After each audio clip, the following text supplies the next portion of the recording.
Hello and welcome to another edition of Currently in Quincy. I'm Joe Catalano, and on today's program we will meet the new head of school at the Woodward School for Girls here in Quincy, Alex McGay. First though, we check the weather and the news for you. Currently in Quincy, it is beautiful. Brilliant sunshine, 68 degrees right now, definitely the pick of the week. Today, lots of sunshine, low humidity, mild temperatures in the low 70s. Another comfy night for sleeping. Tonight, you'll see that big, bright, beautiful, full harvest moon under clear skies. It'll be chilly again. Lows tonight in the mid-50s. Not bad tomorrow, just a few more clouds than today with a high in the mid-70s. Even more clouds on Wednesday, a bit more humid. Warmer, too, with a high near 80 on Wednesday and some showers around on Thursday. Kind of sticky with a high Thursday around 80 degrees. But again, sunshine and 68 in Quincy right now. In the news today, the Massachusetts Taxpayers Foundation says the MBTA will need $1.25 billion in new annual revenue to continue operating. In a report that was issued last week, the nonprofit research group called the financial future of the T unsettling, saying it could be facing a fiscal calamity in 5 years. The study found that despite $2 billion in federal pandemic relief money, the T would need between $200 and $400 million by 2023 and then $500 million by the year 2026 just to meet operating and capital needs. Study said the T would also need between $700 and $800 million a year to finance infrastructure repairs and climate change investments. Now, the report warned of fare increases, service cuts, and layoffs without additional investment by the state. The Quincy City Council gets back to work tonight after their summer break, although the meetings will still be held remotely. Council President Nina Liang, appearing here during last week's preliminary election, said she's still not sure when the council will return to in-person meetings. Whatever it may be, the last year and a half has been a lot of just taking it as it goes, right? And sort of calling the shots as it goes, because the information is so sporadic sometimes and changes so quickly. So it has not been consistent. And I just, I have deep gratitude for everyone on the council, and everybody in the council office has been making this work this whole time. We've been able to continue the meetings. We've had great public participation. And of course, all of you here at QETV, right, for making sure that it's accessible too. With all that being said, we were all hoping we could be back in person in the fall, but with the variant coming online and, the numbers increasing, we don't know what's going to happen now that kids are back in school.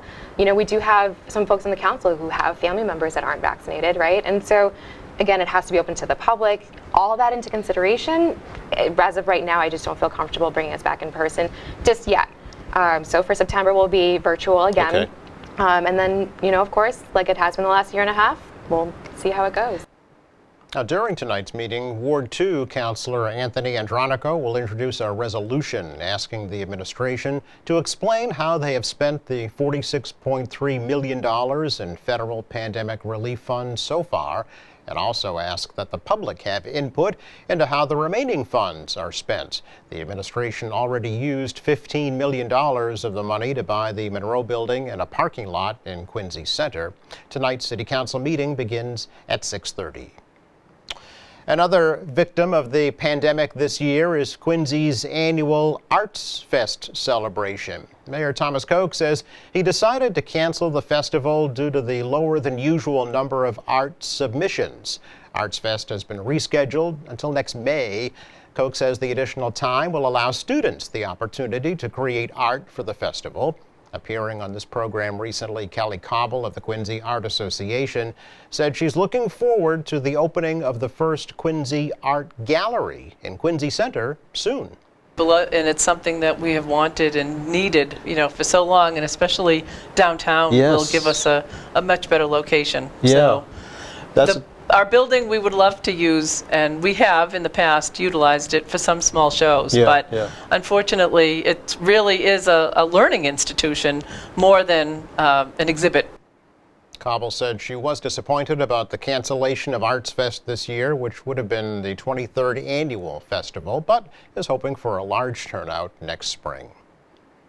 3 Quincy police officers were recently promoted during a ceremony at City Hall. Dwayne Goldman and Mark Connolly were both promoted to sergeants, and Stephen O'Donohue was promoted to lieutenants. Goldman has 28 years of law enforcement experience, the past 9 of those with the Quincy Police. Goldman was a sergeant on the Randolph Police Department and a Boston College police officer. Connolly has 9 years of service with the Quincy Police, and O'Donohue has 20 years with Quincy. He spent the past 8 years as a sergeant. Coming up, we meet the new head of school at the Woodward School here in Quincy. That's next.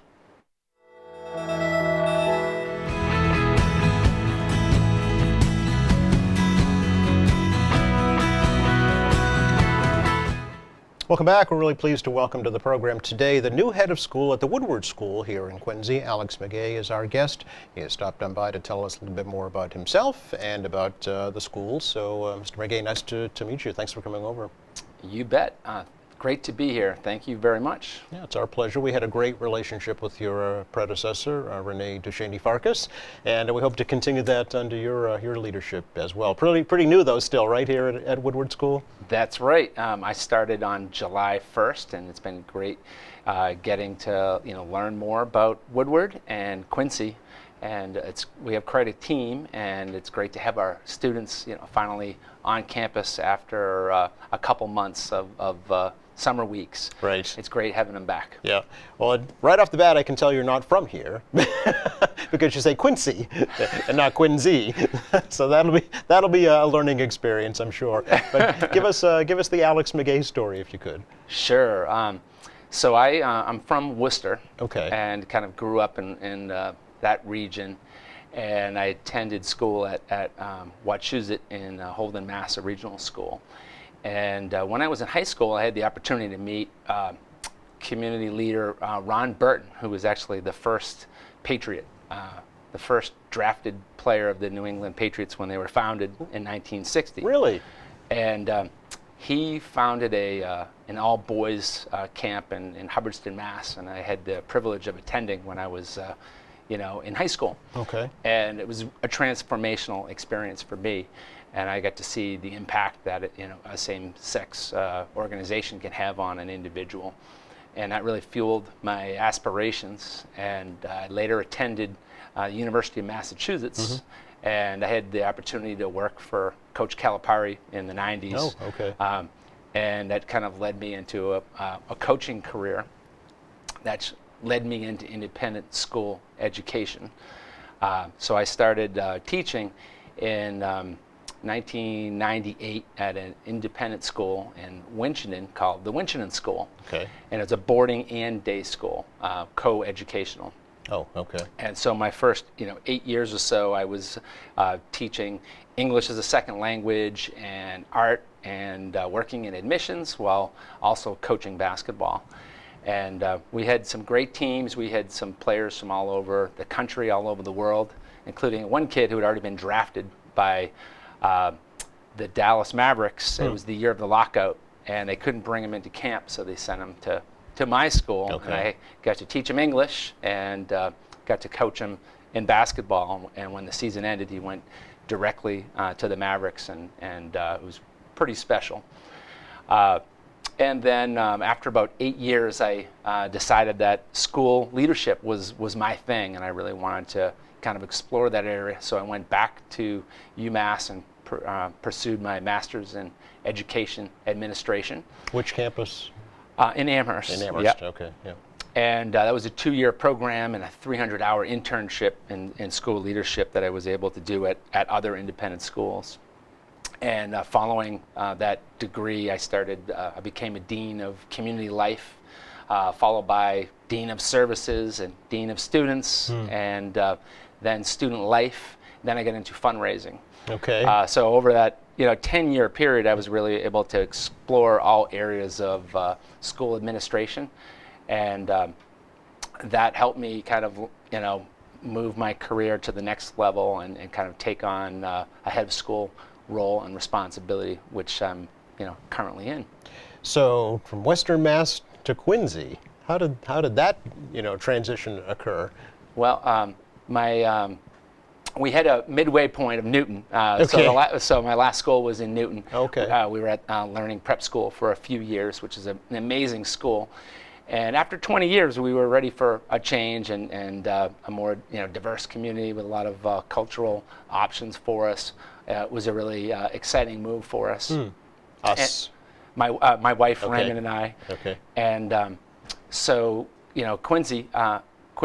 Hey, very good. Really enjoying. It's a really new community for me, and everyone I've met, in town have been incredibly kind and supportive, and I'm really enjoying getting to see, some of the historic destinations and exploring some of the fine cuisine. So we love it. Great. Well, welcome. Are you living in Quincy? I live in Watertown. Okay. So I commute. Okay. It's kind of a reverse commute. Yes. It seems like everyone's going north. Yes. When I'm coming south. But getting to know the area a little bit more each passing week. Yeah. Well, it seems like the relationship between your coaching experience and school administrative experience seem to have followed you throughout your career. Do you think that one will kind of benefit the other? I think so. Yeah, definitely. Coaching, you have to, have goals, and you have to get your team together, and you have to motivate your team and enjoy the journey to achieve your goals. And it's not about, winning championships. It's about enjoying the journey. And we get to win a couple championships over my time, but I had a lot of great kids and great teams that didn't, but we have really close relationships with all of them, and kind of going on that journey with them is what keeps you connected to them, right, and helping them learn and grow. It's very similar to running a school, sure, and building your team and helping kids. Yeah. So when you first heard about the opportunity at Woodward, what was that attracted you to that opportunity in particular? Well, being in an all-girls school, having that experience at the Ron Burton Training Village, and kind of experiencing it firsthand and knowing how transformational it could be, that was a real exciting component for me. And then, because that's how it impacted you, right? Yes. During your time, yeah. Totally. Okay. And learning about the history of the school and its connection to the town was really exciting. And then, when I came to campus and I got to meet the team of teachers and administrators and board members who are so committed to the school, and I really felt their passion and connection to the school, and that made it, really exciting, and I wanted to join that team too. Okay, yeah. Curious, what you say transformational, what did it transform you from to during your time? Sure. Yeah. Ron Burton, if you knew him, he was just such an incredible person. He really cared about others, and even though he achieved great success as an individual, he always preached others first, and me, after, and a real sense of humility and empathy, and really helping others and helping your community. And my perspective before that was a little different, and I hadn't had exposure to something like that, and it really helped ground me and set goals to help others, and first as a coach, and then as a teacher, and now as a school leader, that he really helped me lay my foundation. Okay, so you hope to do that with obviously with the students at Woodward. They're at that impressionable age, right, as well? Yes. Yeah, absolutely. Oh, very good. You mentioned also art. There's art in your background? Yes. Yeah, tell me about that. Definitely. So I at UMass, in my bachelor's and my undergraduate experience, I was a painting major and art history major. Really? While working for Coach Cal, people said, basketball and art, do those really go together? I'm thinking the same thing. Yeah. And I was able to find a career that I could combine them both, and so I've kind of kept that. I still, I think my creative ability helps me in a lot of different ways, whether it be school marketing or social media, and I still like to dabble in the studio a little bit. Okay. And painting? Yeah, Okay. painting, and most of my creative efforts are in the kitchen now, though. Okay. All right, that's an art. And, but it comes it's in culinary handy. art, right? It comes in handy in a lot of ways. Sure. And at Woodward, we really emphasize creativity as a major skill set that all people should have, whether you're a great painter or not. Being creative can really help you solve problems and, find solutions to complex problems. Okay. So will there be kind of a curriculum change to reflect that? Are you planning anything different? The arts have always been important at Woodward, Yeah. and so it's not so much a shift, but a continuation. Okay. And we have a real strong arts program, and visual art as well as performance Yes. art. And we have a newly formed partnership with Break a Leg. And Break a Leg is a company from Marshfield that is partnering with us this year, and they're going to be teaching our performance art. So they're going to work with all of our middle school students during the academic period to help them put on a couple performances during the year. Okay. One in the winter and probably one in the spring. At Woodward? At Woodward, yeah. Okay. And we have this beautiful auditorium. Our campus was, fully renovated I know. over a 2-year period, and it's beautiful. Yeah. In our auditorium, we have a great audiovisual system and lighting. The stage is amazing, and they're going to be teaching our kids during the academic day as well as in the afternoon when the high school students are able to participate, and they'll be putting on a couple performances as well. And Break a Leg is kind of coordinating all these efforts. Okay. And they work with some people that have been on Broadway and off Broadway, and they're really a dynamic duo, so we're really excited to have them. They're also teaching music and rhetoric to our students this year. Fun. Will these, do you think, maybe be community performances at some point in the future? We hope so. Okay. Yeah, All right. absolutely. Yeah. You mentioned also you taught English as a second language. Do you speak other languages? I don't, Okay. but we had students from around the world at my previous school, and so my job was to help them learn English as a second language. And I had students from China and Japan and Vietnam and Europe, so we had a good mix, and that was a good foundation, working with international students and kind of helping them adjust to life in America and help prepare them for college. Sure. So we should talk a little bit about how Woodward has dealt with the pandemic and how it's dealing with it now, what the protocols are now. Sure, yeah. So luckily, last year Woodward was able to offer in-person learning throughout the year.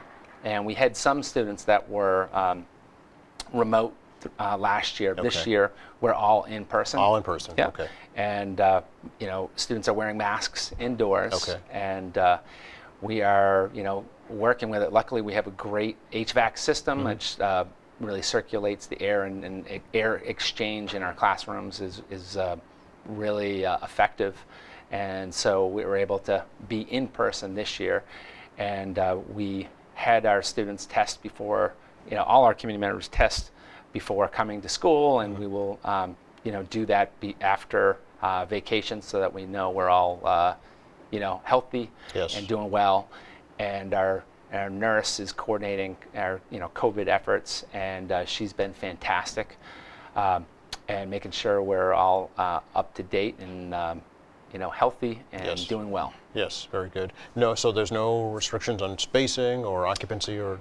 Well, 3 feet in the classroom and Okay. 6 feet when they're eating. So we have our students kind of in separate areas for dining, so that they can, we can offer that 6-foot distancing when they're eating. Yeah. We should let folks know actually the grade level at Woodward and how many students are currently enrolled. Yes, so we have grades 6 through 12, Right. and we have around 50 students this year. Okay. And we just have some great kids this year. Love to have you down to meet some Thank of you. them, and I'd love to get them to visit the studio. We'd love to have them. We've had them in the past, and we'd love to have them back. Yeah, absolutely. So consider it an open invitation. We'd love to have the kids come over and see a visual art being performed right here. Awesome. So, looking ahead now, going into the fall, what's new at Woodward? What's coming up? Well, I'm new. That's true, yeah. And, Break a Leg, which I mentioned. Yeah. And we're kind of, emphasis on community. That was lost a little bit at all schools during the pandemic. And that was a major focus of Renee, too, when she was in charge. She really wanted to reach out to Quincy, especially when the pandemic first hit, offered her assistance to the public schools to see if there was any way they could collaborate together. So do you hope to continue something like that? Yes, okay. Definitely. And, the greater Quincy community, but also being able to see parents and have in-person admissions visits and having more opportunities for kids to connect with one another after school. Yep. We're doing an after-school program that kids who aren't playing soccer or in theater can participate in yoga or filmmaking and some other activities where we're kind of broadening our after-school opportunities and hopefully providing more opportunities to connect in community service and in service learning, so that we can support some of the other nonprofits in town. Yeah. Will we see you coaching at any time? I hope to get down and help out. Coach G's awesome. Okay. And so I don't know if you've met Coach G. I have not. He's been he's coached it all. He's coached soccer, basketball, and softball, and is the AD. And he's put up a lot of banners for Woodward, and he keeps teasing me, you got to come down and work with the kids a little bit. And so I look forward to lacing up the high tops and getting out there a little bit this season. I was going to say, you probably have to scratch that itch. Yeah, I got it. I still got it. We can do it. For the future of graduates from Woodward, Alex, where do you see them going in the future? Alumni were involved in the search committee that helped hire me, so I got to meet some of them through that process, and we have just some real committed alumni who are just phenomenal, and that was another attractive component to coming here, was meeting them and hearing their story and hearing about their passion for Woodward, and the fact that they were volunteering their time to help out showed me that this school really has a great mission, and that I wanted to be a part of. And to kick off staff orientation, it was like September 1st. We had Grace O'Sullivan from Weymouth come up, and she talked about her experience at Woodward and how it really the family atmosphere helped her really build her confidence and find her voice, and she still relies on advice from a lot of her teachers at Woodward, and that those strong bonds and connections in our small classes really help kids a lot. Sure. And she's at Harvard College now in her second year, and she's doing it, and she's surpassed her own expectations for herself, and it was a great way to kick off the year, and all our staff were able to hear her tell her story. Just standing up in our auditorium and delivering. Maybe see themselves in her at some point in their future. Yeah, it was really powerful. Yeah. So great to meet you, and I wish you continued success in your career at Woodward and beyond. Great. Thank you, Joe. I appreciate it. It's our pleasure. And please tell the girls, come on over anytime, and we'd love to have you back as well. Excellent. Another quick break on the program. Back to recap the forecast for you in just a moment.